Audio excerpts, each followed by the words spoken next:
अस्सलामुअलैकुम नाज़रीन, मैं हूँ आपके होस्ट डॉक्टर कपूर की चंचल और आप सबको हमारे इस प्रोग्राम हेल्थ फॉर ऑल में खुशामदीद। आज फिर से हम आपके लिए एक नया प्रोग्राम लेके आए हैं और आज का जो हमारा टॉपिक है वो है दिल के वॉल के बारे में।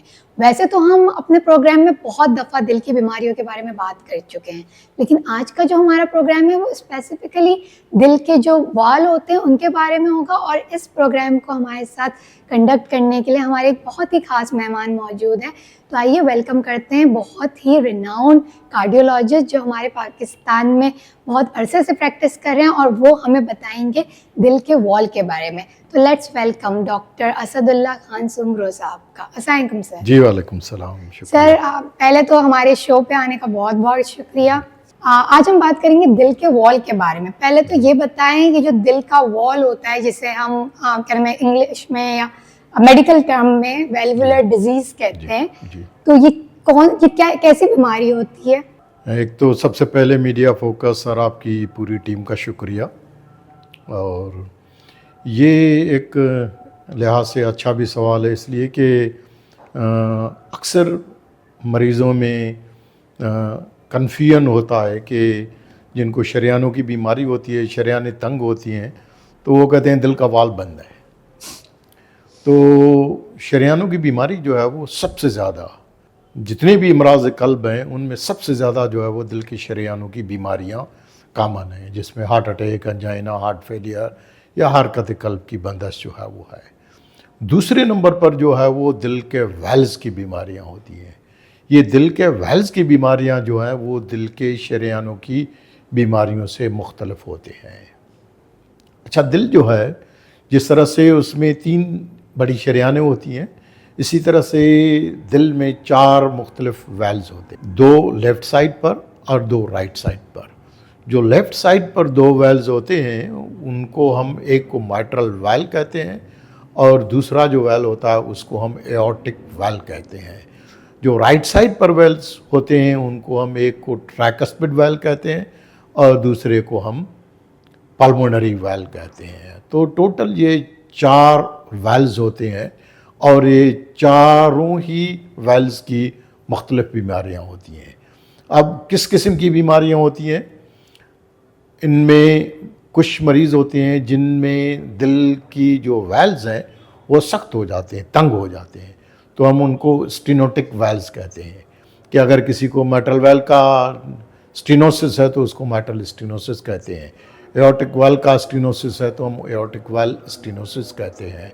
इसी तरह से जब वेल्स लीक करते हैं, क्योंकि वेल्स का काम है कि जब प्रेशर उनमें बढ़ता है तो एक खाने से दूसरे खाने में वेल्स खुलते हैं तो दिल में ब्लड जो है वो आता है। जब वो ब्लड पंप किया जाता है पूरे बॉडी के लिए तो फिर वेल खुल के, तो जब खुलते हैं तो फिर वो बंद हो जाते हैं। अब अगर बंद नहीं होंगे और वापस ब्लड जाए तो फिर वो रिगर्जिटेंट वेल्स कहते हैं, तो उनको दिल के वेल्स की लीकेज की बीमारी कहते हैं। सर, पाकिस्तान में ये जो वेल्व की बीमारियां है ये कितने % लोगों को होता है और किन लोगों में कॉमन है? मतलब किस उम्र के लोगों में ज़्यादा होता है और औरतों में ज़्यादा होता है या मर्दों में ज़्यादा होता है? देखिए, हमारे पास कोई इसकी ऑथेंटिक कोई डेटा नहीं है कि कितने % पॉपुलेशन को एथेरोथ्रोम्बोटिक कोरोनरी आर्टरी डिजीज़, जिनको शरियानों की बीमारी कहते हैं, और कितने % लोगों को वेल की है। हमारे यहाँ छोटी छोटी जो है वो रजिस्ट्रीज़ हैं मुख्तलिफ़ अस्पतालों की, जहाँ पर वेल की, क्योंकि वेल डिजीज़ के लिए जो है वो एक स्पेशलाइज्ड प्रोग्राम और क्लिनिक्स होती हैं। तो हमारे पास अभी भी इस चीज़ का इतना रुझान नहीं है जहाँ से हमें पता चल सके कि दिल के वेल्स की बीमारियाँ कितनी जो है वो हैं। अलबत्ता ये ज़रूर है कि शरियानों की बीमारी के दूसरे नंबर पर दिल के वेल्स की बीमारियां होती हैं। अब ये दिल की वेल्स की जो बीमारियां होती हैं वो किसी भी एज ग्रुप में हो सकती हैं। जैसे बच्चे हैं तो बच्चों में दिल के पैदाइशी वेल्स की बीमारियां होती हैं। इसी तरह से जो नौजवान होते हैं तो उन नौजवानों में जो है वो दिल के वेल्स की बीमारियां, जैसे माइट्रल वेल रेमेटिक फीवर जो है हमारे गाँव में काफ़ी ज़्यादा कामन है। उस रोमेटिक फीवर की वजह से जो है वो दिल के वेल जो हैं वो ख़राब होके और उनमें वेल या तो तंग हो जाते हैं या लीक करते हैं। और ये देखा गया है कि ये जो रोमेटिक फीवर की वजह से दिल के वेल्स की बीमारियाँ होती है ये नौजवानों में और खुसूसन जो है वो ख़वातीन में है, क्योंकि देखा गया है कि ये तकरीबन 52% जो है वो ये बीमारियां जो हैं वो नौजवान ख़वातीन में आम हैं। और ये ज़्यादातर जो है वो गांव के लोगों में, पसमानदा इलाकों में जहाँ ओवर क्राउडिंग होती है, उनमें जो है ये इस किस्म की बीमारियां जो है वो काफ़ी कॉमन है। सर नॉर्मली हमने देखा है कि ब्लड प्रेशर की वजह से दिल की मुख्तलिफ बीमारियां होती हैं, तो वेल्वुलर हार्ट डिजीज का कोई ब्लड प्रेशर से कनेक्शन है और इनके एक्चुअली क्या वजूहात होती हैं वेल्वुलर हार्ट डिजीज होने के? देखें, जो वेल्स की बीमारियां होती हैं, जैसे मैंने बताया कि दिल में 4 वेल्स होते हैं और स्टेनोटिक और रिगर्जिटेंट, यानी वेल्स की तंग हो जाते हैं या वेल लीक करते हैं, या वही वेल जो है वो तंग भी होता है लीक भी करता है, या एक वेल जो है वो तंग होता है दूसरा वेल लीक करता है। तो हर मरीज़ जो है वो मुख्तलिफ होता है। तो ये बीमारियां जो हैं वो हर मरीज़ के लिहाज से उनमें मुख्तलिफ होती हैं। अब आते हैं कि ब्लड प्रेशर, क्योंकि ब्लड प्रेशर बहुत कॉमन है और डायरेक्टली ब्लड प्रेशर की वजह से दिल के वेल जो है वो मुतासर नहीं होते हैं। अलबत्ता अगर ब्लड प्रेशर की पेचीदगी की वजह से किसी को हार्ट फेलियर होकर दिल का गोश्त कमज़ोर हो गया है तो उनमें दिल के वेल्स लीक करते हैं, ख़ास करके मैट्रल रिगर्जिटेशन, तो उसको हम सेकेंडरी मैट्रल रिगर्जिटेशन कहते हैं। या कभी ब्लड प्रेशर की एक लाइफ थ्रेटनिंग कॉम्प्लिकेशन है जिसको हम शहरग में शिगाफ यानी एओर्टिक डायसेक्शन कहते हैं। उस एओर्टिक डायसेक्शन की वजह से जो है वो एओर्टिक वेल जो है वो लीक करता है, तो उसको हम डायसेक्शन से रिलेटेड एओर्टिक रिगर्जिटेशन कहते हैं। तो ब्लड प्रेशर की पेचीदगी की वजह से वेल इन्वॉल्व होते हैं, लेकिन जो कॉमन काज है अभी भी हमारे मुल्क में ख़ास करके वो गंठिया के बुखार की वजह से, बचपन में गांव में ओवर क्राउडिंग की वजह से और स्कूल के बच्चों में ख़ास करके ये जो गले का थ्रोट इन्फेक्शन, स्ट्रेप्टोकोकल इन्फेक्शन होता है, उस इन्फेक्शन की वजह से जिन बच्चों में क़ुव्वत मुदाफ़ियत कम होती है तो फिर उनके जोड़ों में भी जो है वो उस बुखार की वजह से जोड़ सूज जाते हैं और बच्चे जो है वो चल फिर नहीं सकते हैं, लेटे रहते हैं। तो बुखार के साथ, गले की तकलीफ़ के साथ और बुखार और जोड़ों में दर्द जिन बच्चों को होता है तो उसके लिए फिर हम टेस्ट जैसे ASO टाइटर है वो करके और फिर थ्रोट स्वैब करके पता करते हैं कि इनको रोमेटिक फीवर जिनको गंठिया का बुखार कहते हैं। लेकिन आम जो क्लिनिक्स या जो गांव में अस्पतालें और वो है वहाँ इस किस्म की सहूलतें नहीं हैं। तो हमारे पास जब तक मरीज़ आते हैं तो वो ऑलरेडी उनको वेल स्टेनोसिस और रिगर्जिटेशन काफ़ी ज़्यादा जो है वो हो चुके होते हैं, जिसकी वजह से उनके दिल जो है वो हाथी की तरह बढ़ चुके होते हैं और वो जब तक हमारे पास पहुँचते हैं तो या तो लाइलाज हो जाते हैं या फिर उनको ऑपरेशन की 75% मरीज़ जो है फिर उनको ऑपरेशन की ज़रूरत पड़ती है, जिसका खर्चा काफ़ी ज़्यादा आता है। सर आपने अभी कहा कि गले का इन्फेक्शन अगर दिल के वॉल तक पहुंच जाए तो उनको रूमेटिक फीवर हो सकता है, तो हम अगर कोई डेंटिस्ट के पास जाके दांतों का कोई प्रोसीजर करवाते हैं और खुदा न खास्ता इन्फेक्शन हो जाता है तो क्या वो इन्फेक्शन भी दिल के वेल्व तक पहुंच सकता है? ये आपका सवाल बहुत अच्छा है। इससे जो जिनको दांतों का प्रॉब्लम होता है और उनको वेल का भी अगर प्रॉब्लम ऑलरेडी है, क्योंकि ज़्यादातर जो मरीज़ होते हैं उनको स्टेज बी हार्ट फेलियर वाले, यानी उनमें स्ट्रक्चरल हार्ट डिफेक्ट तो होता है, उनमें माइट्रल एओर्टिक रिगर्जिटेशन होती है, लेकिन उनको चुनाचे अलामात नहीं होते हैं। जो माइल्ड लियंस, मॉडरेट लियंस होते हैं तो उनको अलामात नहीं होते हैं। जब अलामात नहीं होते तो वो डॉक्टर के पास नहीं जाते हैं। अगर डॉक्टर के पास जाते हैं तो वो डॉक्टर उनको प्रॉपर तरीके से एग्जामिन करके नहीं बता सकते कि आपके दिल के वेल जो हैं वो लीक कर रहे हैं। तो अगर वो किसी डेंटल प्रोसीजर के साथ डेंटिस्ट के पास जाते हैं और उन्होंने उनको बग़ैर किसी प्रिकॉशंस के, जिसको हम एंडोकार्डाइटिस प्रोफाइलैक्सिस, यानी जिनके दिल के वेल लीक करते हैं, तो दांत से इन्फेक्शन वहाँ पर एब्सेस बन के और बैक्टीरिया के थ्रू जो है वो दिल के वेल्स को में इन्फेक्शन काज करते हैं, जिनको हम इन्फेक्टिव एंडोकार्डाइटिस कहते हैं। तो वो इन्फेक्टिव एंडोकार्डाइटिस जो है वो दिल के वेल्स की कॉम्प्लिकेशन है। वो गंठिया के बुखार यानी रेमेटिक फीवर से थोड़ा सा मुख्तलिफ होता है। सर वैसे इनके कॉमन अलामात क्या होते हैं वेल्व के डिजीज के? ये डिपेंड करता है कि कौन सा वेल इन्वॉल्व है और कितनी शिद्दत के साथ बंद है। जैसे माइट्रल वेल अगर कोई लीक कर रहा है तो ज़्यादातर जो माइट्रल वेल या एओर्टिक रिगर्जिटेशन की जो लीकेज वाले जो लियंस होते हैं उनमें ज़्यादातर सिम्टम्स नहीं होते हैं। तो उनमें वेल्स की बीमारियां तो होती हैं लेकिन उनमें सिम्टम्स नहीं होते हैं।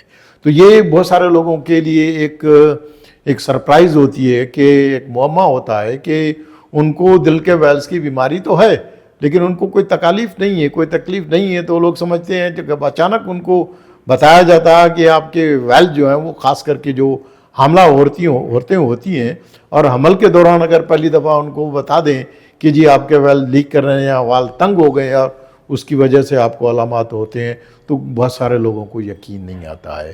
तो जो वेल्स की डिज़ीज़ के चाहे माइट्रल वेल डिजीज़ हो चाहे एओर्टिक वेल डिजीज़ हो, सबसे ज़्यादा जो कॉमन है वो सांस की बीमारी है, हार्ट फेलियर की बीमारी है। थोड़ी सी हलचल करते हैं तो सांस फूल जाता है। जब वो उस पर तवज्जो नहीं देते या डॉक्टरों के पास जाते हैं तो वो उनको फेफड़ों का दमा समझ के उनको फेफड़ों की दवाएं जो है वो दमे का इलाज समझ करके उनको दवाएं दे देते हैं। तो वो फिर जो बीमारी है वो आस्ता आस्ता वर्ष होके फिर नौबत इस तरह से आती है कि बैठे बैठे लेटे लेटे खुसूसन रात को सोते हुए उनको सांस की तकलीफ़ और खांसी इतनी ज़्यादा बढ़ जाती है तो ज़्यादातर लोग जो है वो बैठ के सारी रात जो है वो इज़्तिराब की हालत में जो है वो गुजारा करते हैं। तो हार्ट फेलियर जो है वो सबसे ज़्यादा, दूसरे नंबर पर उनको चेस्ट पेन, सीने में दर्द, अंजाइना होता है, वो ज़्यादातर एओर्टिक वेल डिजीज़ में होता है। और तीसरे नंबर पर जो है वो बेहोशी के दौरे।